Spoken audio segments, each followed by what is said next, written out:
So hello there everyone and welcome to this Galactic update where we will be talking about the Galactic Pulsar embodiment and of course the activation that we're moving into. So actually we will continue where we left off. So those of you who are at the advanced mastery level, you probably remember the Galactic Pulsar synchronization, right? When we did the cosmic release. So use that activation for the establishment of the connection and the knowing of how the 12-dimensional shield of light operates through the usage of the Merkaba star geometry, sacred geometry, and ascension mechanism.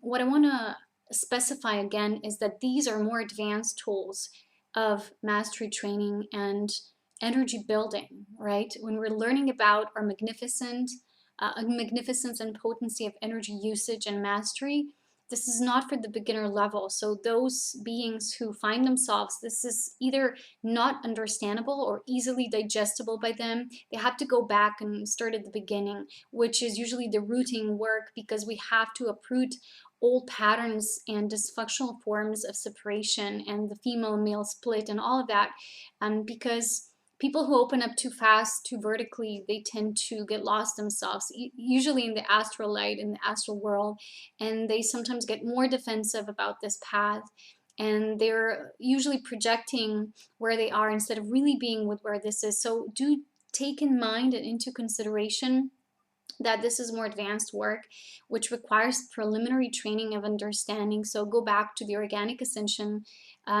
courses training for the Divine Trinity of Life package, right? And the Cosmic Ray Anchoring Mastery. So this is a more advanced purpose here behind this, but I will share it because I've received it. And I'm currently myself going through this, and I'm learning to anchor this in my own field and do that at a daily regimen, of specification. So it's like an advanced spirit course training all the time. So I actually started getting this into embodiment when I went on my sort of like goddess holding space in this retreat for a lumen union, when I was outside in nature, sleeping in the stars and being outside all day. Uh, and I already shared with you, this was like a beautiful seven-folded journey of 3 nights and 4 days. But where this began, how I was actually impulsed into starting to get this whole idea about the galactic pulsar and what spirit showed me, was actually the triggering that occurred through immense density. I've shared with you oftentimes how my living environment is my training ground, and how often these very dense, sometimes extremely toxic situations actually get me to unravel cosmic understanding. And it's just how it goes, it's how it is. So things are structured, and when I'm usually moved and impulsed into something as important as that, very extreme situations will happen. And what was funny is, I'm just going to say it briefly because this is important and we have a lot to go through today. But there was this situation when I was playing music, I was listening to something, and I felt so deeply in it because it just pulled me in. And we have this very weird situation here in this building where I live. People are very hostile and holding very toxic energies, even towards each other, not just towards us. But in general, it's a very hostile building, and the intensity is building here to the maximum. I think all this pressure is coming up, in this pressure cooker that the goddess is cooking up in this cosmic release. So I actually was thrown pebbles and stones while in my own window, and I got so upset because people can be so violent in a way and so primitive, and I got really upset. And then the next day, this neighbor, who is, I told you this before, she is a chain smoker and we can't even open our windows. And she sort of like gets towards us, and she started saying something like, oh, listen to me, with her, like chain smoking voice. And suddenly what came out of me was this like automatic response that I didn't even know what's in control and what's behind this all. And I didn't even want to pay attention to it. I just went up the stairs, and I was just starting to say in a very serious, like very strong, powerful voice. I started saying something like, we don't have anything to talk to you about because you continuously smoking at us, and we can't even open windows, and we have nothing to discuss here. She was saying something like, oh, I'm gonna call the police, blah blah. And I'm like, just go and do it. What will they do, you know? This is a very stupid situation. But anyway, what came as a result, because I do this all the time now. I knew there's something there. So I instantly went to meditate. And what I saw in my vision was like I was projecting this immense beam of light. And I'm like, what is this? Why am I getting to guided to do that? Because I never send anything or anyone the energy. And what spirit was showing me is like, I'm not sending anyone energy, or I'm not overpowering them. And we're going to go through that in the automatic writing that spirit shared about this advanced level and how we work with it actually. What's important to understand behind this embodiment is all of a sudden this was forming, and it was this intense, strong shield being built. And I was just observing it, and I was really focalizing. I was just guided to send it here and pulling it outwards as I was breathing, and it was really magnifying the energy. And it felt like I'm creating this structure of nothing from the outside being able to reach me from the density level, like people being harmful in a way and doing bad things and vile things to you, because you know the astral entities sort of govern through these people who are this way. And that's how the darkness like constantly disrupts our work, and it's like poking us and doing things that are very cyclical. I always tell these energies, I always say, you know, you're getting very repetitive here. You're always sending me same things, same energies, same situations. You're like, you're boring, right? You're repeating yourself. Like, get more inventive or something. Because you have to talk with these energies. You have to show them who's boss, because you're in your own power, and you're the one who's in your mastery. You're the one who's being trained into initiatory levels that in the past they only were known in the great mystery schools, but now here you are doing this work. So that's tremendously important. So as I did that, I created this powerful force field, which corresponded with the force field message, right? Expanding our light field, and that's how it felt. But there was more to that. And what is that more to that will be shared in today's video, where we're going to talk more about this galactic pulsar embodiment, and of course, anchoring and activation within our own light technology. This actually is a light technology that comes naturally. I asked Spirit if, in accordance to everything that I've channeled and the drawings I did, if I'm also supposed to offer a light activation that guides you, you know, with my own channeling through that. And Spirit said no, because when this is attainable from within, it's not something you reach for in the outside. This is the inner sense of attainment, as I always share with you guys. And Spirit said everyone must come to this naturally, because this is a development that people can come into understanding now within their ascension processing, because it does deal with the advanced level of Merkaba. It's just the beginning, and it sort of like activates our ascension mechanism. But there's more, there's beyond that we get to other levels, because the Merkaba connects us to the stellar awareness, and the pulsar awareness is like completely resounding with the galactic core understanding. It's the galactic core. It's the fueling of essences into life. It deals with radioactivity. Remember in the previous update, I mentioned the Palladian Agenda book and how much it talks about radiation and how stars are a fuel, powerhouses for radiation. So it's important to know that because this energy and intensity is so strong, the right usage of it will have to apply. So this is what I will teach today in this galactic update. It's sort of like almost a mini course. To me, it's more of a course than a galactic update where I discuss things, because this will be all channeled. But I had to tell you what actually triggered me into the experience itself, because the triggers are important. We must not devaluate in a way the meaning of these random situations of density, like reaching towards us, and we cannot feel victimized here. We have to truly see that these are blessings, because for me, each time when something was pulling me and pulling my, yanking my chains, right, trying to disturb me and trying to impose with these like, you know, these energies trying to attack you and harm you in any sort of way, when you really feel you want to get defensive in that state, like you want to defend someone throwing stones in your window, like they can actually break the window, right? What do you do then? You have to pay lots of money and things like that. So there can be a high degree of energies coming at us. And I've shared with you before that only inner development in growing in our light technology, it's like light body technology, is just the beginning. It's not a technology, it's basically just fact, you know, it's how we're made. But the technology aligns with that which guides us through the understanding, like simple techniques, drawing, sketches, that guides us in that direction, right? So that's what we term as technology behind it. But in actuality, it's just a fact of reality, what it is. And once we activate it, it's going to get sealed. So even with what Spirit calls the 12-dimensional shield, and you've probably heard it because it's out in the New Age field, you know, there's many techniques you can also access for free on YouTube, how to build your 12-dimensional shield of light. So I won't go into that in this exercise. If you have no clue, if you're just beginning, you have to begin at the beginning. You have to first do your clearing. You can watch this, but you know, re-access this or return to that when you're ready.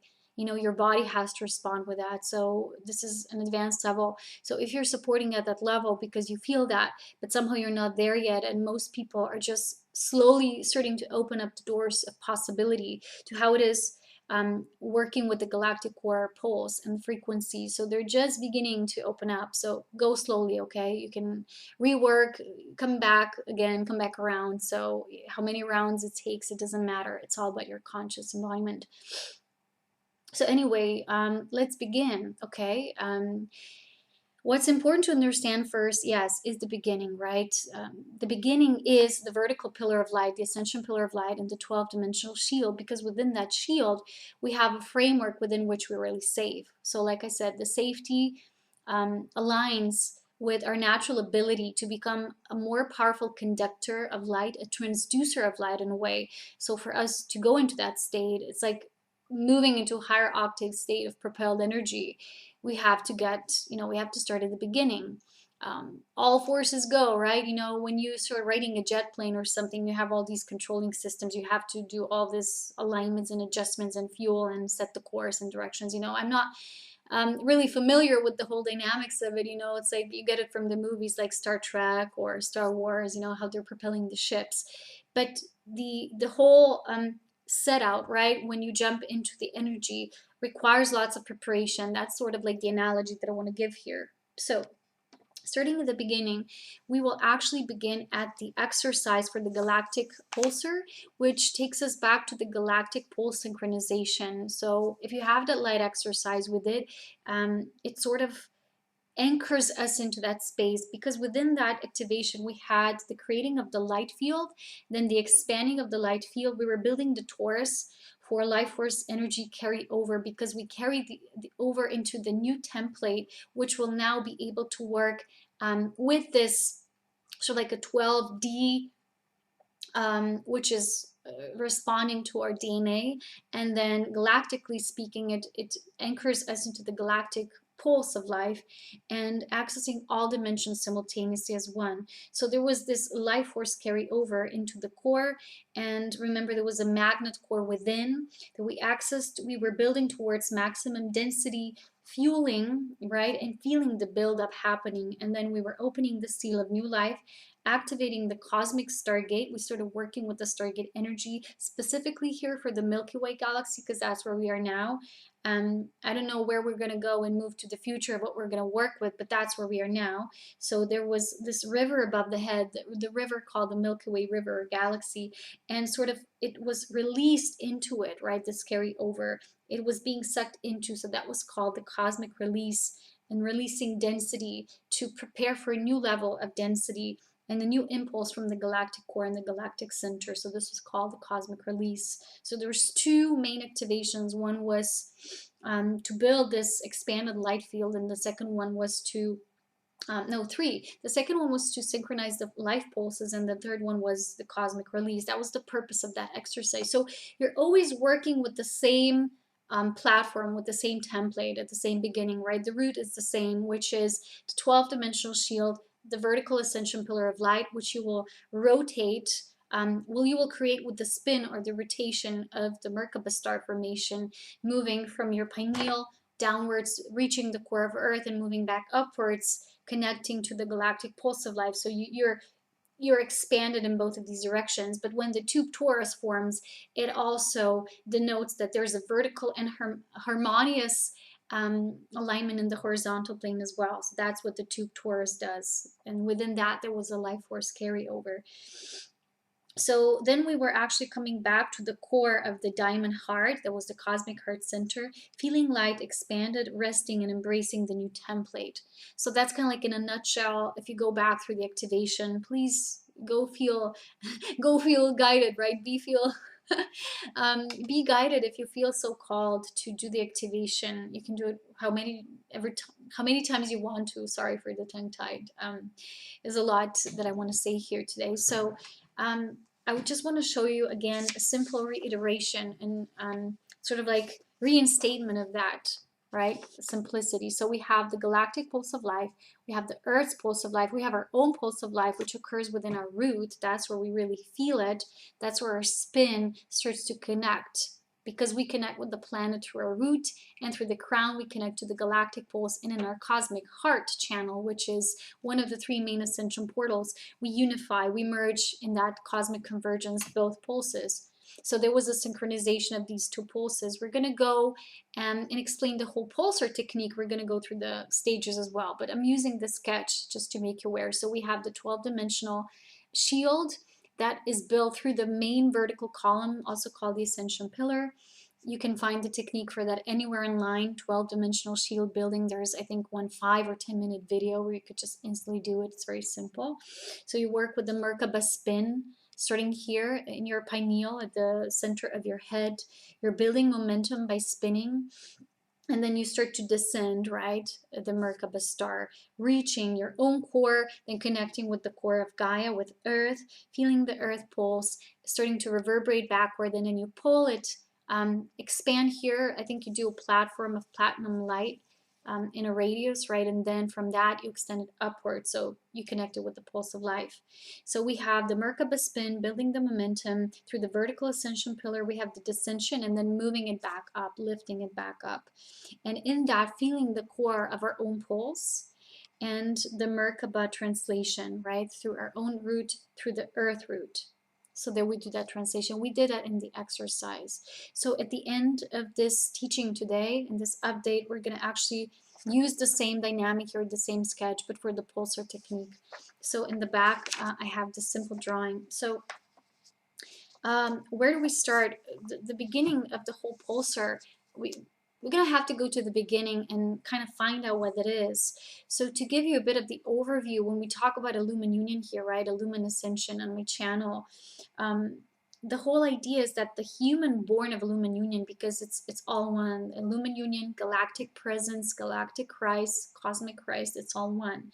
So the human who's born of a lumen union has to embody a full alignment within all polarity timelines, and we're going to learn about that, more about that in the Cosmic Christ teaching, which will be another mastery course coming out after the Cosmic Ray Mastery and Anchoring process.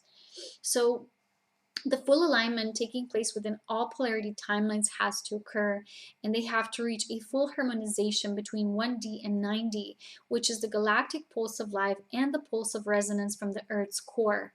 This means that there is being able to change resonance back into a harmonious alignment that existed prior to the fall. This is where we start our session today. What was the whole, deflection of that which was the original alignment? We also know that the earth is sort of tilted, right? So because of that fall occurrence, that unfolding, that actually tilted the earth's axis and the core rotation and became disharmonious in essence, because a laser beam mimicking the galactic pulse was used in self-serving means. I'm sure you've read this somewhere or heard this information, that at that time they were trying to replicate sort of like a technology. I think that's sort of also represented, I think it's in the Star Wars movies, when they're shown how they developed this technique to actually it's called the Death Star or something. I don't know if that's the same, but it's something very much relating to the story in the ancient Orion Wars, right? That's where the translation of that came also and reached the sphere of Earth, when this polarity play out would have to occur on Earth. And it was also incepted in the Earth's timeline. And from the point of inception, eventually it had to resolve itself. And we are now in these times when this takes place. So the knowledge is coming out, the appropriateness of what needs to be done. And those of you doing advanced mastery work, you are key players, foundational team that that will do this work. So this knowing of what they were doing is they were trying to actually harness the essence, the energy of the Earth's core, and to recreate a laser beam that would use that would channel that energy in order for destructive and self-controlling purposes. So again, because a laser beam mimicking the galactic pulse was used in self-serving means, and it was directed towards the Earth, so at that time it wasn't used in harmonious inward way. It was used as an outside projection and an outside technology instead of the inner light technology that advanced and benevolent light beings do and we use. In order to channel life force and to become a full transducer of life force for the purposes of serving spirit in the Lumen Union. So this was used in self-serving means, and it wasn't in alignment with the Earth's pulse at that time, because the Earth's pulse has each era of Earth's evolution resonates with a certain specific frequency. So that overextended through the boundaries of that. That's all channeled here. Okay. So it wasn't in alignment with the Earth's pulse and the inhabitants of the planet at that time. So they were kind of like going towards the maximum extreme of potency because they wanted to reach governance and control. So there were several timelines playing out. Even the fall of Atlantis doesn't just have one component to it. That's why when you read certain stories in different books, some might say this caused the fall of Atlantis, and elsewhere it says, well, that caused the fall of Atlantis. It was several things happening at once, just like there is a replay of that at our current timeline in our day and age now, because we're all witnessing simultaneously several factors of this destruction and self-serving purposes and agendas. They're not just one thing, they're a compilation of things. There's just a reflection of that timeline playing itself out now, because time is when it's played out for purposes of unification, it's cyclical. And when it's played out, it becomes a spiral again. And it's pure again because it serves the benevolent laws of spirit. Time becomes a spiral again. Remember that. So yeah, it wasn't in alignment. So it was like creating a powerful laser beam and aiming it at others for warfare purposes on the core of Gaia to dismantle her core, which reflects in her crust. And Earth changes, of course, resulted. So partially it was because of that. It was using the force of the 9D, which is the galactic core's pulse, in malevolent ways, destructively. So if you want to study these energetics, here you have, there's the first sketch here. It's how energy travels, right? Sorry, through these different waves and stations. I call it like a stellar stations because there literally are stations of how consciousness travels in the sense. And there is, I believe, another drawing from the dimensional canopy of light. I can't find it now. Yeah, here, look. Do you see? There's the sketch here. To have I'm not sure I'm showing it correctly, but in the beginning, sorry, in the center, you have the center of the Earth. You have 1D, 2D, 3D in this triangle. You see the being line here. It's almost like in a bed. And here in the middle, it says telluric elemental world or realm. So then there's a canopy of light represented by 4D, which then opens one to the consciousness of all the other higher dimensions, which we begin to work with. And this is where the multidimensionality begins. So we have 5D, 6D, 7D, 8D, and 9D. And the structure and the understanding of the whole dimensional alchemy is greatly explained here in the book. So I'm not going to go into that. You can study that consecutively as well yourself. So it was about, at that time, using the force of the 9D, which is the pulsar, right, emanating from the core, in malevolent ways and destructively. So this is coming up now when we're learning to use it in a benevolent way within our own light technology. So instead of doing it within the alignment of Earth's core frequency and requirements, we have then two main issues showing up. Still going back to those times and in continuation. In the booklet here you have very beautifully explained that what we call the atomic age and fear of nuclear energy is actually a projection of the past, what already occurred, and the fear is still prevalent in our mind. There's a memory, there's a cellular recognition, in an instant channeling of what took place. So we have these two issues. One is at the micro level, the other is at the macro level. There is atomic, which is the micro level, and there is the galactic happening at the macro level, which, the atomic is the splitting of the atom to create a nuclear energy for harmful purposes, instead of, understanding that nuclear energy is just star energy, except when it's used in malevolent ways, it becomes heavy, dense nuclear energy meant for control and suppression, and of course, destruction of worlds, of life force, basically. So when you're destroying the world, you don't just destroy physical components, because the ripples of atomic or nuclear energy travel through, and they reverberate, and they will cause ripples in the whole time-space continuum. That's a whole another story that I want to go into today. It's too much info, too much galactic connection. But at the galactic level, at the macro level, this is at the pulse, right? So we have splitting of the atom, which is resulting in atomic bomb, and the recreating the technology of a pulsar, but in a destructive way. So from the outside, this technology was being built. The main resonance, which we'll do at the end through the exercise, which is about becoming the pulsar instead of a rotor. So now we have rotor motors, right? They're running around. It's like it runs around. What's it called? The main.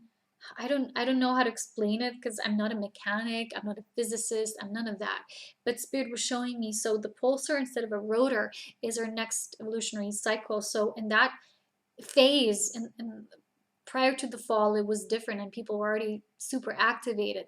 Then this caused humanity to move back into the whole state of rotor. And rotor is like you're always rotating around the center, and that feels kind of confusing, right? Because you never reach a spiral, you never unfold, you never remember a higher purpose. So instead of rotating, which is planetary energy, we then move into the stellar, which is the multidimensional consciousness of a pulsar, and we beam and pulsate light. That's the whole meaning and purpose of that. And with that, we bring in multidimensional consciousness, all in parallel and simultaneous timelines. Right? What's that which is right above the canopy? You can call that the rainbow bridge, right? Because across that rainbow bridge, is the New Age terms often call it, there is a whole world of multidimensionality waiting for us. And it's not where ascension ends, it's actually where ascension begins. But in the New Age, the rainbow bridge is presented at, that's where ascension awaits you, and that's it. But it's where the laws and principles of the multidimensionality actually just begin. So here, becoming the consciousness of pulsar, we beam and pulsate light of pure and as pure essence, not harmful, but we must always direct it through the earth's core first. So this is where the explanation of how to use this comes. Why is this so? Because of the need to lock in, right? The locking in, again, going back to the sketch, there needs to be a full lock in, the seal of life, and the seed of life within has to be aligned with the seal of creation of earth. So that's the beings who can do that. They're called the Templars, because they can align their own seed of life with the planetary Templar, or the template of the seal of life, the seal of creation. Anyone can move into that, but it requires a lot of work. Okay, so that's why I'm here to transduce that. In essence, to first have the understanding. Understanding is the masculine aspect, and embodiment is always the feminine aspect, how we do it. So yes, we need to lock in and synchronize with the planetary life force intelligence, and that's what we're doing now. We are unifying our own life force with the planetary life force. So the earth knows all life on her. And because of that, she benevolently loves all life on her. So what was happening within the fall, they went against Earth. They directly beamed the energy, which is not the respect of, the universal laws of how energy and energy technology is meant to be sustained and used in accordance to, again, divine law. So the earth, again, she knows all life on her through the love, because life evolved from her telluric realm. It's the mineral, the elemental realm that holds the form together. It's what composes the form. So if you're all new agey and you only want to move in the light, you forget that you have form here, and you can't transduce these higher principles if you neglect your form, and you don't sustain that which sustains and gives you life and gives you form, which is this elemental realm and nature. So you don't value this. So that's all here in the book. We've talked about this in the previous update. So because Earth is a giver of life to her life forms, right? We have Genesis. Genesis is what that means. She genetically reproduces life according to her seed of life. Okay, so her life or her biological life forms. She knows them because they're created on and within her body, which is biological life forms. And in the book here, in the Pleiadian Agenda, it states that Earth is the only planet here in our Milky Way galaxy, according to the book, that produces biological life as we know it. And that's true because on other stations or templates or templars, at different planetary stations, life is different. That's why when, space people or beings go out and they say there's no other life here, because they're only looking at their replication of life as we have it or own it or we embody it. So because she knows all life, because she holds it within her body and biology, so directing the pulsar of life through her core frequency needs to be established first. So she will resound with that, what we're beaming, and she will send out a frequency that sort of aligns with a non-harmful benevolent usage. So we will direct the pulsar through her core frequency first. We're going through the preliminary precautionary aspects here first before we learn the technique. So she can read the magnitude, resonate in harmony, and send back upwards the refined pulsar frequency in response to her core intelligence and life force, which is the wham frequency of Gaia. So it's the sound that resounds within her core. So if the frequency goes against it, it's not unified. So what they did in the ancient past, right, which caused the fall of consciousness and made it go to sleep and act through the sleep mode, and that's what made humans also be asleep, because that wasn't woken up. And until humanity reached a certain state when they're ready to become stellar, merge with the planetary, which is what we're doing now, that the stellar components are merging with the planetary components, the spiral with the cyclical, and that's where the pulsar light, inner light technology comes in. Okay, so working with the pulse of life and unification of life force. So that's what she does, and that's when we need to work with her and through her core. She sends this refined frequency in response, and again, this is through the sound or the wham frequency of Gaia. More channeling now. In Atlantean times of total control, when the darkness was reaching and reached its maximum point, like it did here as well, and they were showing me the zero timeline, which is represented with the incoming of the Christ, right, in his embodiment, what he came here to do and establish, which is what we're going to move into today as well, because that's also the channeling. So that 0 point also resounds with, this is what I was shown today. It's amazing. We're going to talk about that more in the Galactic Christ or the Cosmic Christ Mastery course. But the 0 timeline also corresponds when the energy of what we experience in extreme duality, where all experiences needed to be gathered, they were kind of show real, right? Showcased. It's like the divine would say, this is what the union brought about. This is all the experiences that will be played out. So this will be a point of maximum reached. And from the 0 point upwards, this started to move. And I've actually taken this from the book, The Pleiadian Agenda. There was a timeline. They said that, wait a minute, I have it here somewhere, that it took 26,000 years of evolution. The procession through 12 astrological ages is required for full expression of all facets of Gaian potential within the galactic evolutionary plan. This is from the Pleiadian Agenda book, for that critical leap in the new creation writing, right, that it took time. And the main calendar there is described as the perfect device for learning to create the present moment from the future, the potential, the ideal, and the idea, and drawing it forth. So that's what we're doing now, and that's how the new template gets awakened.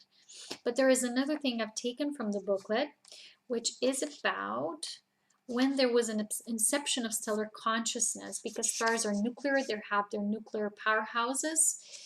And there was a timeline, and when it corresponds to when radioactivity and its half age, what's it called, of decay, right? I don't know the English words. We have different terms here in our language, but it started in 3600 BC, which was in correspondence with the Anunnaki timeline and the entrance of Nibiru into our solar system. And this is when stellar consciousness was first awakened. So it was activated in 3D when radioactivity came in. So the 0 point, the point of the Christ, which was the middle point, represented that, which we started to integrate back. All the experiences needed to be laid out from the maximum light to the maximum density they had to unfold, right? This was like the maximum reach of potential in the horizontal plane. And if you take that as a mirror, that 0 point, and reflect it to another side, and use that mirror as a timeline reflector, then we would say perhaps that at 3600 AD, after 0 point, the full integration of sovereign stellar consciousness and its usage would maybe take place. So that was interesting what Spirit was showing me. I talk fast today because I'm in the pulsar energy when I talk about this, and pulsar is like beep, beep, beep, beep, beep. Remember the Galactic update when we talk about star visitations and star beings and their Turians, and they presented themselves to me as pulsars.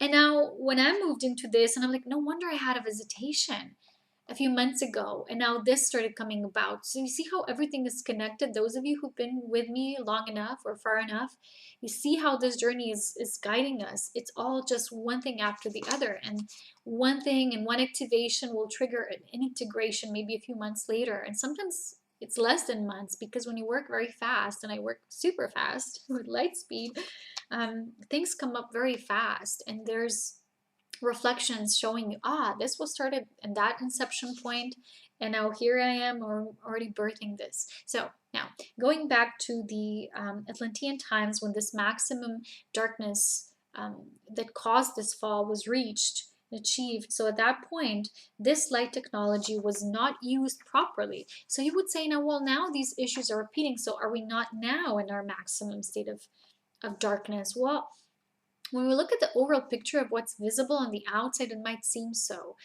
But after the 0 point, it only went upwards, which also it's reflected in the galaxies coming together, which we will have that in the Cosmic Christ video. So it's the whole Andromedan system, which represents kind of like the higher aspect of the dreaming, not the dreaming, the envisioning aspect, the awareness aspect, and then Milky Way being the embodier aspect. So and many times I've read in these channelings that in the Andromeda system, consciousness is experienced differently. I think that's in the Prism of Lyra book. It's explained how Andromedan consciousness is like, and it's all like just things switching, and here is more linear, like progression. And together, both of these are like out of the same core. They were birthed in that same dream and created through the sacred union. And that's explained in the Pleiadian Tantric workbook. So it's beautiful. So from the 0 point they show me today, that aligns with now all there was, you can see like galaxies moving the furthest apart, and what they will explore is the potential of life. And from the 0 point onwards, there was again the traveling back into unity in union. So it might take quite a time, but the 0 point is much more important than we consider it to be, perhaps. Okay, so going back to this maximum point of darkness and this malevolence, right, of working with life force. So now we have a mirroring of that timeline, because time is cyclical and it's returning. I think that's also in the Alchemy of Nine Dimensions from, I think there was a radio show I listened from Barbara Hand Clown several years ago. She explained this, how time is reverberating backwards. So now this technology, then light technology, was not used properly, because instead of desiring to reach the resonance and the lock-in with Gaia's pulse, right, her core energy and its powers were wanting to be harnessed for ill-intent purposes. Since then, Gaia's resonance has not been fully restored. There were several attempts by various groups of illumined beings, but none of them fully succeeded yet. They all greatly contributed to this plan, and though, of course, it wasn't time yet for the full attainment and fulfillment of it. The polarity play had to play out eventually and evenly, meeting its karmic creations in depth. All the players included needing to learn and grow from it. So it needed to expand as far out as it was decreed from that first origin of union, which stated that will play out in my field of dreams. If we imagine it like the great god and goddess merging, envision that to be. So each illumined attempt brought a slightly increased alignment. So each time there was a gradual increase. But now look at this WAM frequency that we're being shown as the Gaia's pulse, right? How many hertz, and how it's growing and rapidly exchanging, that's all due to the template resounding with this new impulse, starting to again be called, feeling the call of the galactic core, calling it back home. So we have many alignments with the galactic core, right? We had recently a full moon in that, and we had that expanding light field and cosmic release exactly on that timeline. So each Illumined attempt brought a slightly increased alignment until a point in time when enough group held light quotient would be reached and emanated from the surface of Gaia so that a coming together at the core level could occur, which is a full coming together, a full union, and a return of Earth's core into her own galactic presence and alignment. So it's like in parallel, several unions were already occurring, but this was like a major timeline when several unions in parallel would come and result into one major union, which Spirit calls the Lumen Union. So until that point, the climax of duality continued to rise because of the tilt in the axis itself, because of a loss of direct Milky Way highway connection. So the stellar highway and the photonic light couldn't move, and we were also in the galactic night at that time. So yeah, there was a seeming loss of direct Milky Way highway connection and the precipitation of light from the galactic core, almost corresponding with people's need at this time to align their own spines. It's fascinating, right? Their own vertebrae. So now with this coming back into alignment, many years back when I started my awakening, I was actually called to do this work, and I had an atlas, which is the first vertebrae here. I had this alignment, which this, I think there was this Russian doctor who developed this understanding that according to some sort of fall or something, our spines were no longer straight. And with each successive generation, the mothers that birthed babies, right, they actually were birthing it through the same malfunction. So now when you do that atlas alignment, and it causes your spine to become straight again, and it's a gradual process. So imagine you being contracted for so many years, and now you're growing again, and you're becoming straighter and straighter. It's a process. So all the tissues and muscles and spinal nerves, everything has to align, right? So because of that, there's an alignment with this. People finally feeling this inner guidance to start aligning their spines, their own vertebrae, doing also kundalini work, breath work. All this body work now is getting to extreme. As you see now, people doing physical exercises like never before. Go back to the 50s. Which woman exercised then? They were all housewives, cleaning, cooking, and all that, which in a way is exercise, but not the kind of exercise we talk about now. And with this fast forward movement of physical yoga exercise, which doesn't really denote the whole word yoga, which is union, but it denotes that there is a movement, and there is a movement in people knowing that they need to do a certain amount of body movement and body work if they want to get to this alignment and want to achieve it in their bodies. So especially their Atlas disc, which is the carrier of divine intelligence. Atlas is represented, right, as the bridge these middle worlds and then the higher worlds. So it's the carrier of divine intelligence, the connection with the higher centers, as Earth's axis is like her own key, her vertebrae alignment as well. So as a part of that investment, Earth had to receive a new implant of sorts, the new seed code that would align her almost instantly when she was ready for it. That would be a new template, and this is what we were doing now, and all of my updates were about the Lumen Union template now finally being written into the core of the planet, and how we completed the first initial stage of this experiment. So I'm really grateful that we did it, and I was a part of this process, and it's just humbly saying woohoo, you know, humbly and silently, but still it's a woohoo, and it should resound, right? So, and Earth then, as Gaia, her consciousness, she made the call for it, and the assistance came. She was getting ready for this new birth. She began to ramble and tremble, causing huge tremors full of cosmic movement and adjustments and energy as she was getting ready for new birth. So she was in a way adjusting her spine, which is resulted with her axis causing in a way as a ripple effect for us needing to align our spines, do kundalini work, breath work, align our sexual centers for the vitality of the orgasmic tantric flow to finally move through us so that it does align us with the impulse of creation at its birth origin point. Go look at the Ascension update, read that up for July and August, because it's all there about this process. So going back to the channeling, what took place at the 0 point, which is here presented as so important? At the 0 point, which coincides not just with the calendar change, where the Earth restarted her movement back into the key lock alignment. You see it aligns with that as well.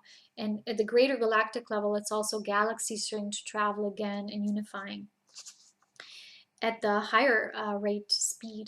So at that time, incarnate as a full 9D alchemy of soul lineage embodier, Joshua the Christ managed to complete a great deal of that mission, which continues to this day.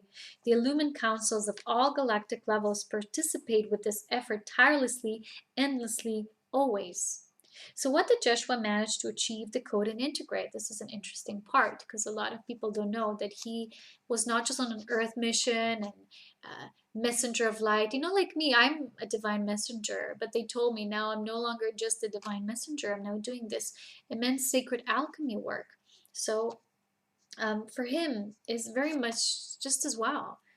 People don't have the insight into his galactic lineage and mission as well. So from that perspective, he prevented a full 0 point planetary hijack by Anunnaki, right, the Nibirians, which up to this point remained only a partial control manipulation hijacking. So working through the systems and the governments and all, but they did not hijack directly, right?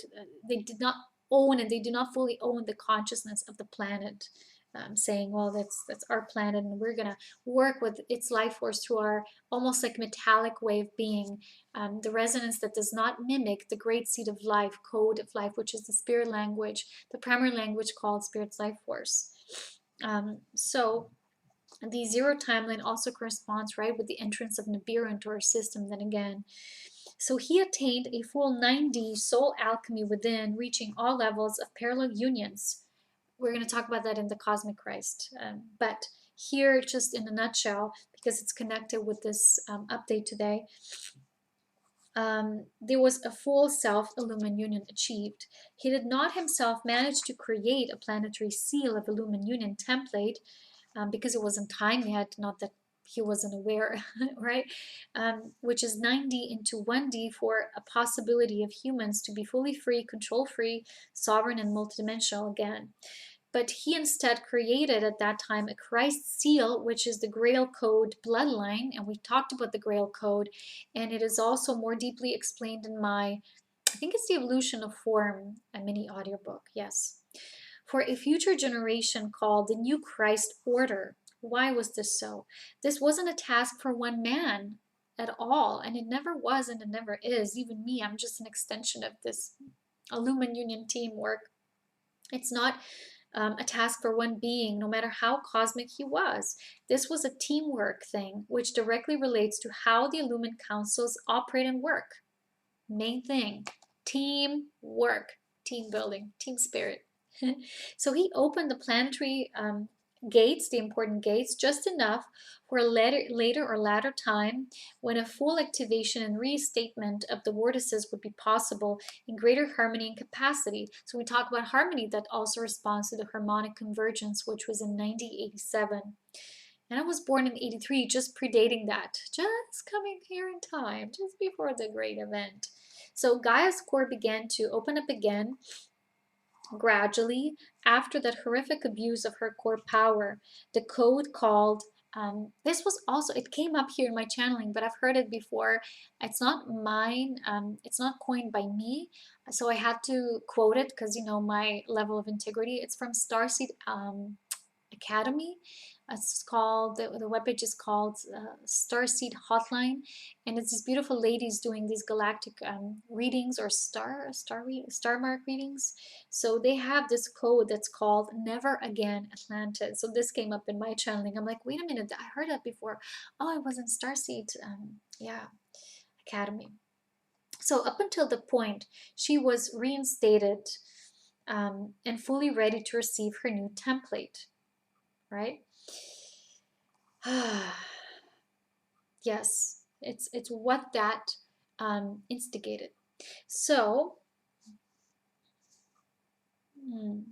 Yes, that's what he managed to initiate. He created a Christ bloodline via his lineage, via intense sacred union to marriage, and here is Gamos activating again the yin-yang template polarity for a lumen union to occur within many, all who would be ready, and to again understand that this highly charged orgasmic union is the way to call in the star children, which are the starborn, and activate the earth core into her brand new receiving mode.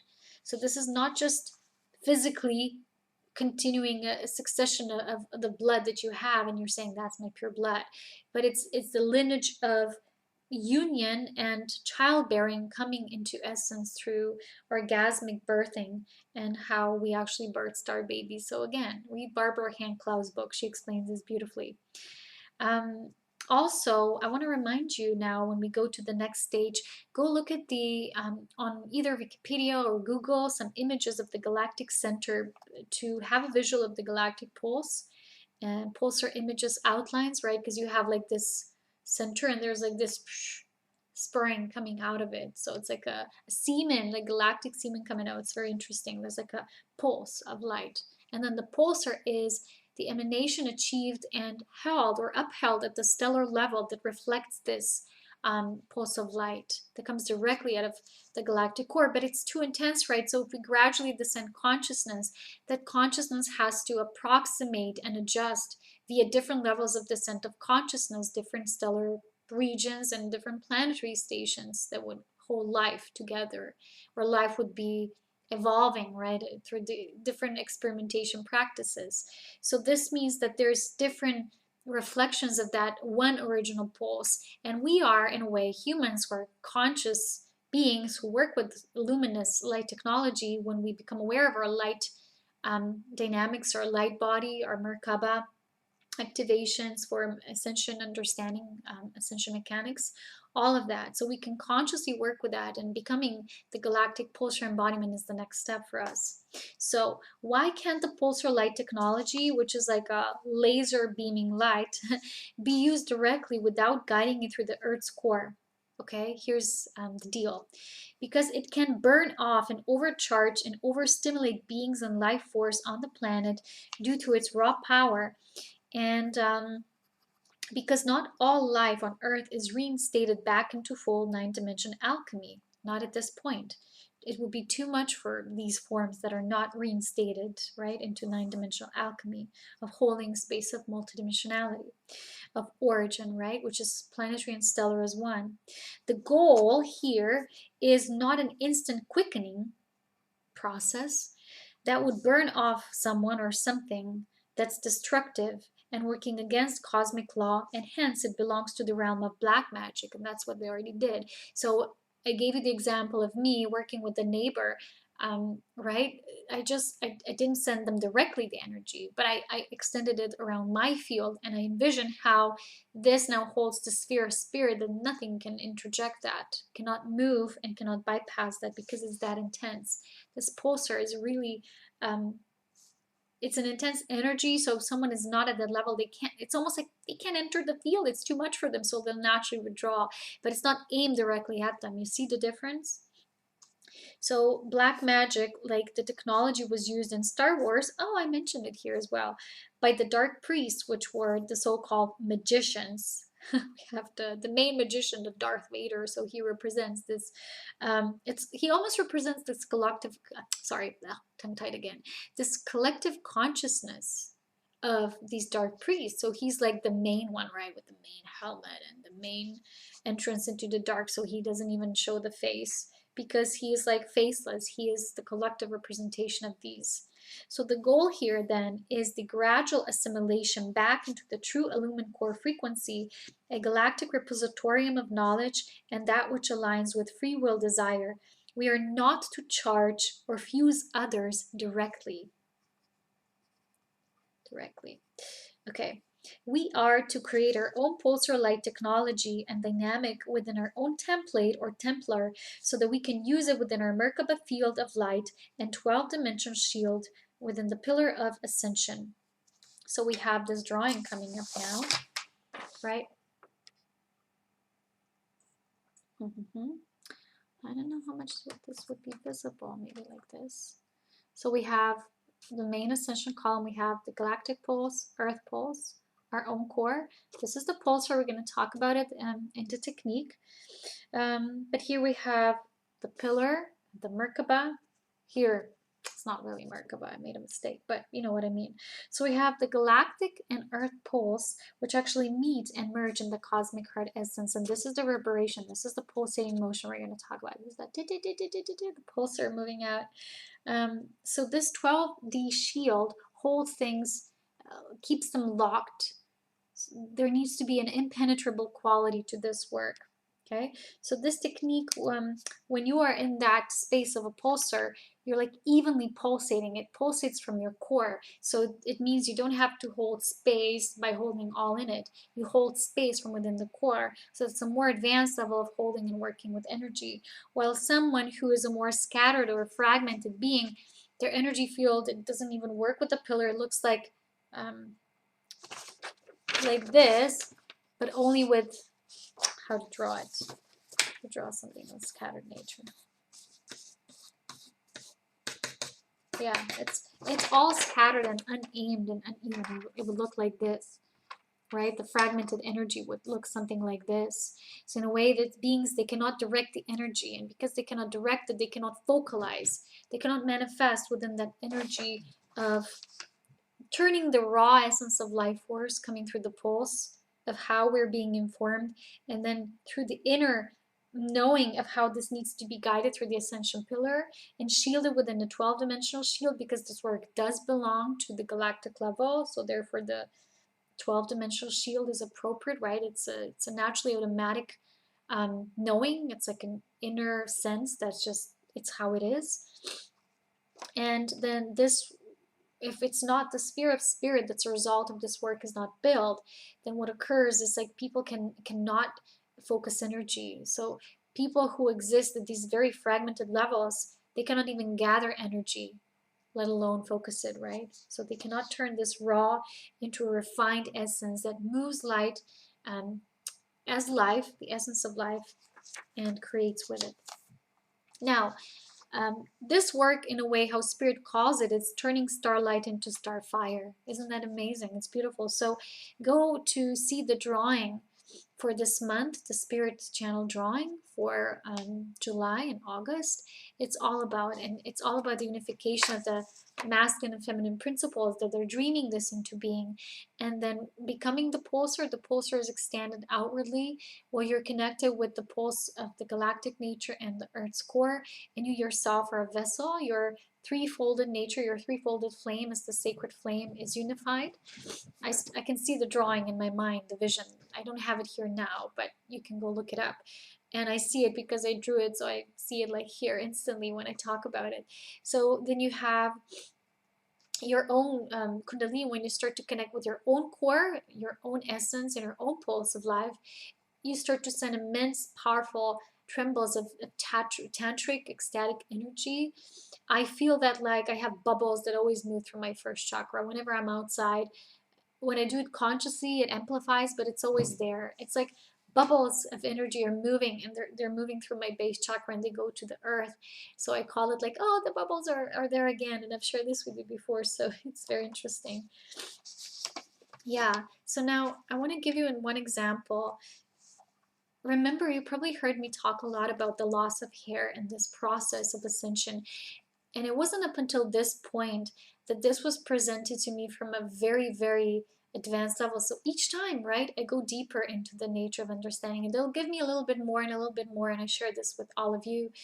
And this is not for everyone. This is occurring for beings who have actually participated in writing this new template, because that's the work they were doing. And for them, it was very exhausting and excruciating, not just for their own life force, which was one level of explanation, but in this explanation that they gave me now, you will see how this actually used their own elements in the body to create this communication lock-in with the Earth's core, and Earth's core is a pure iron core crystal. So you'll see what the writing says. When I wrote this, it was like, did I make the story up? Because it felt so out of this world, and yet it makes such perfect sense.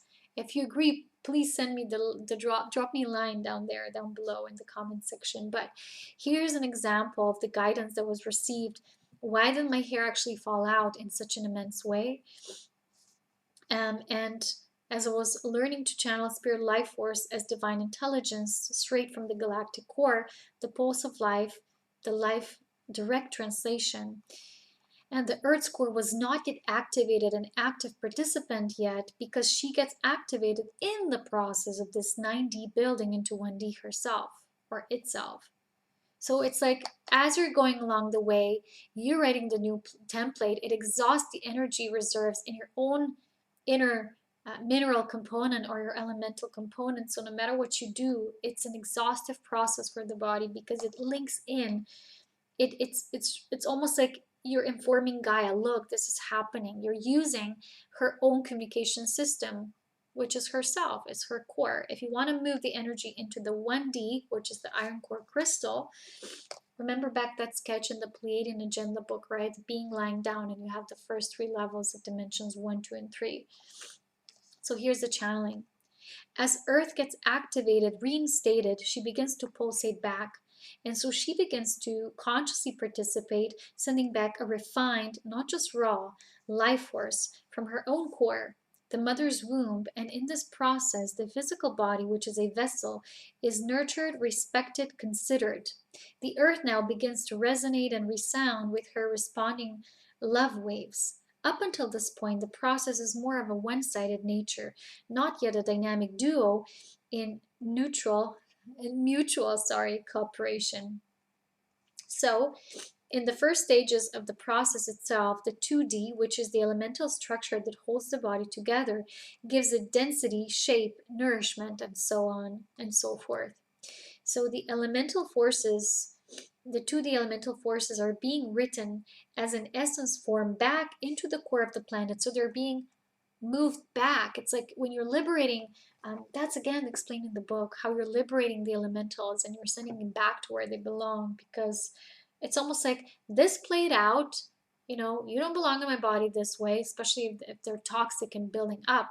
You're sending these elements back, and in the process, you're building a communication link with the planet. So what is occurring, listen to this. What's occurring here is that these forces, right, are being written as an essence form back into the core of the planet, the elemental forces, yes, to send emanations that she can read and understand from the core level, right? An example is directly her iron core responding to the iron in our blood. And you know, we have lots of iron in our blood. So the iron moves in waves of her telluric language so that it can eventually reach her 1D core. In that process, most of our essence, iron, because we have an iron that's essence based, and that which then becomes a physical manifest iron. So iron as an element essential for our body. It then goes into this process. An example is so that even if we take in more iron or supplements, if any kind of mineral supplements, you know, if we are assigned for the sacred task, as I was, and it was very excruciating for me, you know, I didn't enjoy it one bit, to be honest. Oh. Anyway, guys, I'm sorry. So this iron is then used for this process of how life force that we channel moves through the iron, and this exhausting more of its reserves along the way, this process. One example of how to assist ourselves is what Spirit showed me, is feeding the body the menstrual blood essence in the process via the skin, the skull, and the pores, through the sacred vortex center, specifically where there was a loss experience. So for me, there's these 2 areas here. I still have little holes here. Total thinning. I have no hair like here. Literally, very little, very few. And if you watch my photos before my awakening, and even when I was young, I had so much hair that's like my natural hair genes is like super thick, and I've ended up with like super thin. It's like, what the heck? So you can see how this affects the body. And I was observing myself throughout the years. It was like, wow, gradually getting worse and worse. So maybe I will experience my 0 point where it starts to mirror and reflect itself back, and I get back in shape soon, huh? Maybe. We'll see about that when the time comes. But So when this element is exhausted in the life force harnessing and channeling process into the core of Gaia, our body doesn't have as much of it left. And yet, once this first stage of full life force unification with the planet and life force and a template rewrite is complete, the second stage will see us invigorating back, because once a full interlocking is achieved, Gaia's core begins to respond. It's like she pulsates back and reverberate, so that the physical body begins to revitalize, reshape, and eventually turn into a new form through the morphing process. As the new template written in the Earth's core affects the blood and our life force vitality, thus corresponding with our new body template and the reinvigoration or reinstatement of our new lumen DNA, the resurrection dynamics, and the building of a lighter density that we become a part of and partake in. Okay, so I'm waiting for that reinstatement stage. I really am. Really, really looking forward to it myself. But it really doesn't happen until everything is prepared. So I'm not talking about like physically you don't have enough iron. If I went for measuring because I eat lots of iron-based food, if I went for measuring, I'm sure the iron that shows up in my blood, like physically, would maybe show up as normal. But this is the essence iron that goes into physiology of our body, right? Okay, so this cannot be measured only in our blood, because it's also in what's in our vital organs, and especially that which fuels the chakric centers, which are the vital life force vortices that expand the energy outwards. So at this point, what they also showed me, what can be referenced, and they'll share this before we go to the last part, which is the pulsar activation technique. They shared with me just this week when I was working with the lightnings and becoming the essence of the lightning herself. Just before the thunderstorm struck and the lightnings came, there was a high charge with the photonic light that I felt. It was like this potency that's just before the storm, and you can feel it. It's like the air gets so thick. You can literally like lick the photons, you know, like in the winter you can lick the snowflakes off of stuff. It just gets like this. And I wasn't guided to go home yet. They said, you know what, we're going to show you a technique. So we sat by the river as the energy was building up and getting heavier and heavier. And they were showing me how to use the energy of the lightning and the photonic light, which is beaming in our physical sense, beaming with these electrons. It's building electrons that are wanting to merge with the, are they called the neutrons? No, electrons and positrons, I don't know the word now, but in that process, right, we're needing to invite these in. And how we do that, we fuel our third eye or our pineal with this light. And it's very simple. You take a deep in-breath, but it has to be a very slow in-breath. When you have to feel this energy, you're like pulling it, you're like taking in all that concentrated energy into your third eye with a deep inhale. And until you will feel like this tension building up, or pressure, or a vibration, or tingles or something. But really, really hold the breath. And with the out breath, start releasing that which was gathered into the, I want to say photonic web, but it's actually the neural networks design in our brain. So it's like the neural network, right? That it's kind of like you can see sparks flying off as they're being activated. When you are breathing outwardly, you're pushing the stream of that which was gathered in the pineal. And you're intentionally focusing it on this neural network in the inner brain. And you're seeing the brain sparking off and igniting, because, you know, you're feeding your brain actually. Because especially the mental processes were intense during our ascension process. The physiology of our body was deeply, you know, not left intact, but it was actually deeply impacted in that way. So you're actually charging with this photonic light, and the electrons that want to merge with the positrons, or whatever they're called, with the other pole, and you're sending it through the neural networks in the inner brain. And if you want to use it, like in my instance, for hair regrowth, so then you're just seeing these hair, what are they called? What's the English word? It's a word. It's not follicles. It's, oh, I don't know. In our language, it's something really funny, so I don't want to say that word. Um, Do you want me to say that word? In our language, it's called meshichki. And it's funny. It's funny, I know. We have lots of sh and ch and j and letters like that. It's Slavic language.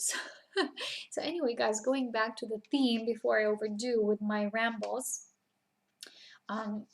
you can use the energy of immense potency to rebuild the inner body's structure, the inner dynamics. So it's like you're taking that which is pure nature, it's pure life force. Like, you know, before lightning, so much life force is there. Or, you know, rainfall that is a result of that. I was guided in one of my runs to actually go out on rainfall and to recharge my hair that way. So it like really felt like it's bringing them that energy. But the most potent is when we can fuel that, because the inner brain center in the third eye, or the pineal, it's like our inner brain. It's like the inner center for everything. It's like the center of our solar system here, right? And everything is being sparked up. It's like an inner fueling system here. So we can do that, and we can feel, usually I felt lots of heat in the body, and you can speed up or slow down the process in whatever way suits you. So that's one of the exercises they showed me. It's very simple, right? Use the in-breath to hold in and a very slow out-breath to visualize. With that out-breath, you send the energy into all the areas of the inner brain, to the neural network design, the web, right, of the nerves, and how they travel through your inner brain. They reach all the centers, and specifically see them moving to the center of what's being affected, in my case, right, the hair growth, and just see that the sparks of light going off and igniting and instigating new birth, new growth. So last, but I think also the least, is the pulsar activation technique. So again, we're using this simple drawing, which I'm sorry that it's drawn with a pencil. Just showing it a bit. Now, visualize, again, like in this drawing, visualize both pulses, you in the middle, your cosmic heart. Visualize the Merkaba here in the third eye, and Merkaba at your root.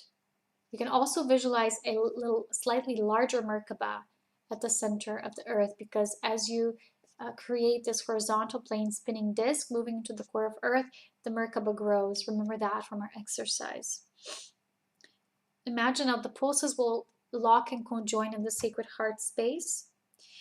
And the energy will first, by building the shield, right, it will descend downwards and then will move upwards again. So you will have a whole shield building. And when you will use the Pulsar technology, you'll actually pull it back down again and create the sphere of spirit. And as you lock the energies in the heart center, there will be a flower of life extending from it. So use the drawing from the spirit channeling of this month, and I'm gonna read you the steps. Okay, I can read the steps and hold the drawing, but I think you have enough visual to get there. Number 1, we use the Merkaba star field to form a 12-dimensional shield of light and the ascension pillar. That's the core establishment, the foundation for this work. Number 2, we will connect the arc or the pillar with a thread, the cord of light, to the galactic core center. All right, we will imagine that within our pillar, within our vertical ascension pillar, there is a thread, the cord of light, moving from our own space within the, after we already do the shield, from the Merkaba, we pull it out, we feel the cord of light moving towards the galactic center, the galactic core, and then in the next step we will bring down, we use the in-breath and then the out-breath to bring down the pulse by descending the spiral. We will start descending the spiral of the pulse that comes and impulses us. It informs our whole body. We will then pull the pulse to the earth core through the root portal. So we will first descend into our root, feel the pulse. We will feel the pulse of our own core here. That's our own core. And for a while, we'll just feel that pulse. We'll feel that spiral. So if I draw it like this, we're pulling the spiral. Right? We're pulling the spiral, and we will feel it for a while. Breathing Breathe as much as it feels comfortable for you at that point when you're pulling the pulse to the earth core through the root portal. That's the next step. So you're descending the spiral, and then you will pull the pulse again to the from your own core, right? Connecting the pillar into your own core. The next step is then descending it by pulling it further to the earth core through your own root portal. I hope that makes sense. The next step, number 4, is feeling the earth core activating. Just stay a while, be present with the earth dynamic, feel her conscious response, feel the earth core activating, moving, responding, and reverberating, creating a refined response to what you're pulling downwards from the galactic core, the pulse of life. Number 5, the core of Gaia then sends her refined pulse frequency upwards, moving through and into our root again. We will then feel our root now as it's merged with the planetary life force. So before, when we were descending the pulse, we stayed a while with our own pulse, just feeling our own pulse, before we unified it with the Earth's pulse of life and her planetary life force. So we will feel it there for a while, sensualizing the area with a reinvigorating life force from the Earth core, getting acquainted with its energy and magnetic nature. Number 6, pulling more of the pulse from Gaia's core until we feel fully rejuvenated and reinvigorated. So we're just, so you draw it forth with an in-breath from the Gaia's core, like you're sucking it from the core. Well, the core is, you're not sucking it dry. The core is sending it, is exchanging it. It's exchanging her pulse of life with you.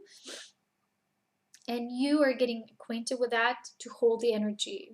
You're learning to hold the energy from that space until you feel now you're fully rejuvenated, because you're getting an instant boost from the earth. So you're getting not just cosmically activated, you're not just connected, right? And you're anchored in the now, but you're also rooted. These are 3 levels: the connection, the anchor, and the root. Then you will start, number 7, pulling the life pulse with the maximum climax potency, when you will centralize the area and feel it do its magic. When you will feel that potency of the maximum climax, channeling it straight into our cosmic heart. So in the next step, for a while, you will just breathe into the core, your own pulse, right, at the root level, and holding it here. So an in-breath from the Gaia's core, spread it horizontally, evenly out. Until you will feel, ooh, I've reached a potency, and in that, gather it deeply, deeply, slow, and then next step, ascend it further up into your cosmic heart. That's number 7. Number 8 is beaming out with a powerful burst and eruption from our heart's core. So that's when the pulsar begins. From that space, you just like, you know, like a supernova going off.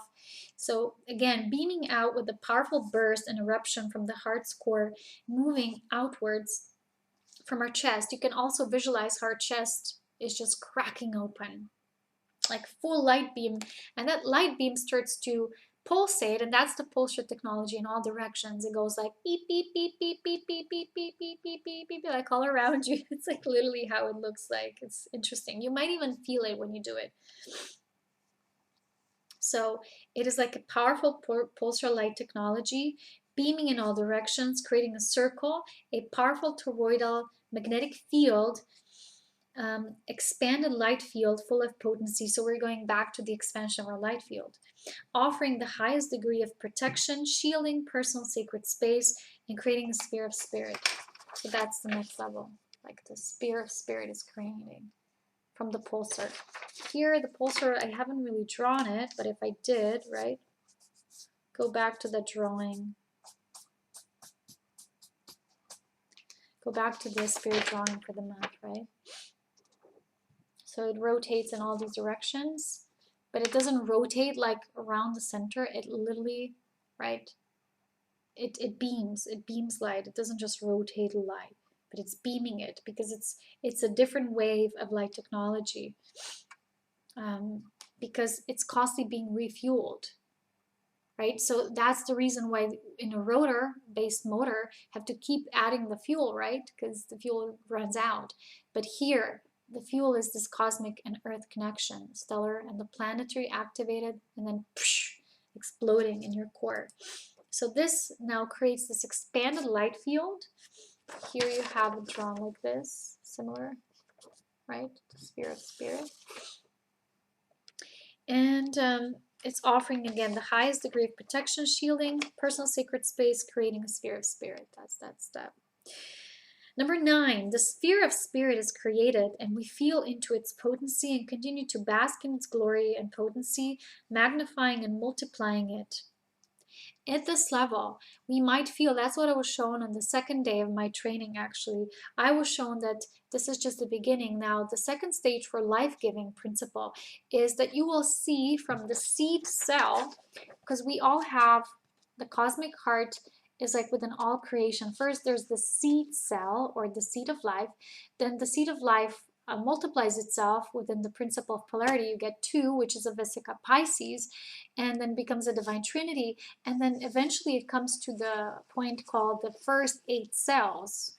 I just recently, again, that was reinstated within me. The first 8 cells start to resound with the sphere of spirit, and in an instant, they create or send out a field like a flower of life formation in a horizontal plane. You expand it.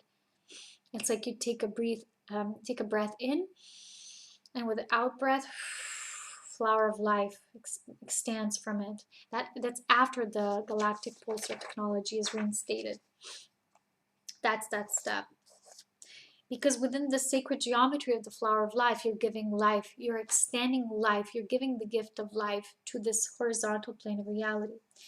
And the last point, number 10, for completion, is using this whenever we feel called, and especially in situations that specifically call for it, like interferences in energy and space. Like I explained what was my triggering, right? The toxic energy, people getting harmful, fearful, the protection of the personal field and personal field building, protection as we do our sacred work or Illumined Union work, let's say outside in nature, or basically the highest, it's different purposes that serves, but at the highest level of spirit understanding, it is meant to create life, and hence the flower of life, right? Expansion. Okay, here at the end, number 11.11 is about radioactivity. Going again back to the Pleiadian Agenda book, which mentioned so many times, but I have to, whenever I quote something that's not mine, I have to show you, like, this is what I'm quoting for. No pun intended, copyrights here. So radioactivity, there's a high aspect of that being discussed in the book. So Spirit says that we only meet radioactivity from within by becoming radioactive from within, right? Which is, again, that word that they gave me, turning starlight into starfire. And when you were able to do that through the Pulsar embodiment and light technology activation for anchoring the synchronization of 2 pulses and working with the core energy and the 9-dimensional alchemy held within the 12-dimensional shield, which precedes all of these 9 dimensions of our understanding. So it goes beyond this, and it's within our DNA, the universal language template or narrative. So we can only meet the level of what we call radioactive in terms of non-harmful way by becoming this within. So when we start to do that, maybe daily, we start to tap into tremendous powers and tremendous way of how, when I started doing this, literally, I'm telling you, I morphed into a being that I feel like I'm literally, and I just started, I really just started. I feel like you begin to work with the energy of making you like invincible in a way. Like nothing can harm you. It doesn't mean you're not immortal on this plane of being, right? But there is a certain element and quality to this work that connects you to this space of highly charged availability when your multidimensional gifts actually, they're not just talked about, but they're literally felt. You're moving light in a multidimensional way. And to add, in case you were not aware, as it's again also in the book, the even dimensions of the alchemical tree of life create structural laws for the galaxy, and the odd dimensions live out the laws by exploring free will. So that again takes us back to understanding the alchemy of that which creates life, and that which creates the experience for life, and that which is the experience of life itself, that part of creation that experiences life. So yeah, I did a lot of the Pulsar light technology, these yogic meditations, and it was pretty amazing when I did it in my nature retreat. So yeah, what else is there to say? Go back to the spirit drawing for the month. Take a look at this. Follow or retrace the steps that I've given you. I'm not sure if the light activation will ever come. If so, Spirit will inform me that that is important and somehow serves a purpose. But for now, they said tone it down. Tone it down a nudge. Because you know me, I get so infatuated with things when I start to experience them myself. But they always tell me, look, you know, it's like people are going at it in their own time and pace. Not everything needs to come all together all at once, because it doesn't serve things. So I'm just listening to the guidance. I'll see. But you know, when you follow the steps, you can easily create this your own meditation. You can like record yourself and you're like slowly, gradually reading the steps towards yourself. Maybe first write it down. And it's a very easy way of attuning yourself, because they're telling me now, actually, when you hear your own voice, it's most rhythmically and naturally aligning you to your own pulse of life, because your voice connects you to the sound of the universe, to the sound of the cosmic pulse the most. And so maybe that was the purpose of not recording it this way, because it really is the most advanced work for going back to the origin of life force, tracing life force. Before life was life force, it is no life. It's just consciousness merging and, you know, different designs for life in this endless web. But here at the galactic pulse level, life force begins to exist, and it's the language, the primary language of spirit. Is again, it's life force. So learning the 9-dimensional alchemy, learning the 12-dimensional shield building, learning the integrity, the principle understanding of the laws of integrity behind this work, to not overuse it, abuse it, to use it in a harmful way, never direct it and beam it like, oh, now I can use it to beam at people, you know, people who were mean to me, I'm going to beam at them with my pulsar. I don't know why I said this now, but you know, it's sometimes how people think. And not everyone can be Darth Vader, though. He's the only one. He's the one. And yeah, that's how it is. So I think that's it. I think I came to the end of it. I can't believe it. As long as always, but I think that's it. So in the Cosmic Christ Mastery course next month, we're going to go deeper into the whole nature of the fusion of the polarities, the levels, dimension levels, levels of polarity meeting, and the whole nature and reason for being. Why are we here? Why are we here? Why are we here? So I hope you enjoyed. Let me know. Send me some comments, and I hope you will have a beautiful summertime by practicing this beautiful, simple artistry. If that's what you're called to do, but don't do it if you're not called to do it, because, like Spirit said, it's something that must erupt within us. So just consciously acknowledge it. It's like store there in your storehouse and it will come. It's like in the work we do, right? First, we like descend the energy, then we raise it upwards, and then the energy is descended again.